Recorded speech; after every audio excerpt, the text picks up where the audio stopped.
All right, let's go back now to Syria and the news that the head of the rebel Free Syrian Army has been sacked. We can speak to Joshua Landis, who's the director of the Center for Middle East Studies at the University of Oklahoma in the US, and he joins me now live from Norman in Oklahoma. Good to have you with us. Let's talk about the FSA. What's happened to them? Why have they lost such influence on the ground? Why this disorganization, this internal crisis? Well, the Supreme Military Command underneath Idris was expelled from Syria several months ago by both Islamic Front and ISIL, the Islamic State for Iraq and the Levant. And so the Free Syrian Army began to fall apart. It wasn't being supported by the West, and we got a new umbrella group, the Islamic Front, that emerged in Aleppo region. And this meant that the Free Syrian Army began to crumble. There are still remnants, and those have been gathered together now in a new force under this, theoretically, it will be under this new command. But Saudi Arabia has picked up the offensive, and with the collapse of Geneva diplomatic effort, we're getting a new military effort, and we've seen several new people put into place. There's been this coup d'etat in the Supreme Military Command, led by a southerner from Quneitra, tribal. Also, we have a new Southern Front, a command that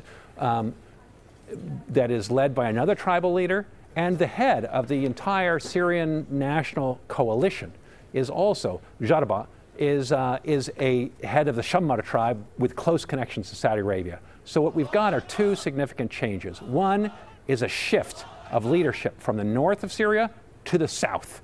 Jordan is going to play a much heavier role in this, and Saudi Arabia has promised that they're going to get much better arms, man-pads for anti-aircraft and anti-tank weapons, which could paralyze the Syrian army. But that means more tribal element. Saudi Arabia is trying to get loyalty through playing the tribes, and a southern reach, Jordan. And Jordan has just been given an extra $1 billion in housing loans by President Obama this weekend. And they've been promised 14,000 tents for the Syrian side of the border next to Jordan, because I guess they're expecting many more refugees to flow out as these new weapon systems get integrated and this new military effort starts moving towards Damascus. So you're saying there that they're going to get on the new suburbs weapons. of Damascus and the Daraa area. And new weapons, of course, was always a priority of the FSA. They were very disappointed when the West sort of was more interested in providing non-lethal assistance. How will the West then view the reorganization of the FSA and the fact that it's getting weapons from these other sources?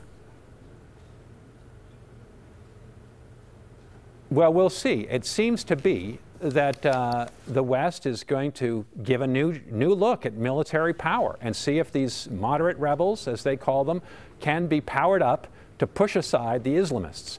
This would have achieve two things.